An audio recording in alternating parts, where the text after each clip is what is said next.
Tokyo drift படத்துல வர இந்த scene at the starting of the week edit வந்து இப்ப ட்ரெண்டா ஓடிட்டு இருக்கு. இதுல ஹேண்ட்லூ கேரக்டரையும் காரையும் சேஞ்ச் பண்ணி நிறைய பேர் பண்றாங்க.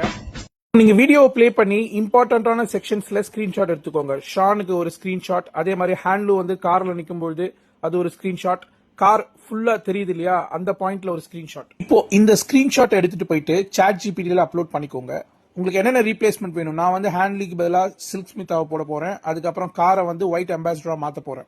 சோ இதை வந்து நீங்க ப்ராம்ப்டா எழுதுங்க. பீப்புள் எல்லாருமே அப்படியே இருக்கட்டும். சாட் ஜிபிடி வந்து பாத்தீங்கன்னா எனக்கு இந்த மாதிரி போட்டோவை கிரியேட் பண்ணி கொடுத்துச்சு. ஃப்ரீயா ஜென்ரேட் பண்றதுக்கு நீங்க labs.google யூஸ் பண்ணிக்கலாம். labs.googleக்குள்ள ஃப்ளோ அந்த ஆப்ஷனை நீங்க செலக்ட் பண்ணிக்கோங்க. ஃப்ரீ யூசர்ஸ்க்கு பாத்தீங்கன்னா ஒரு நாளைக்கு 50 கிரெடிட் ஃப்ரீயா கொடுக்குறாங்க. அதுவும் இல்லாம ஃபர்ஸ்ட் டைம் சைன் பண்ணும்போது 100 கிரெடிட்ஸ் கொடுக்குறாங்க. நியூ ப்ராஜெக்ட் கிளிக் பண்ணிட்டு நீங்க இதுல ஃப்ரேம்ஸ் டு வீடியோ அதை செலக்ட் பண்ணிக்கோங்க.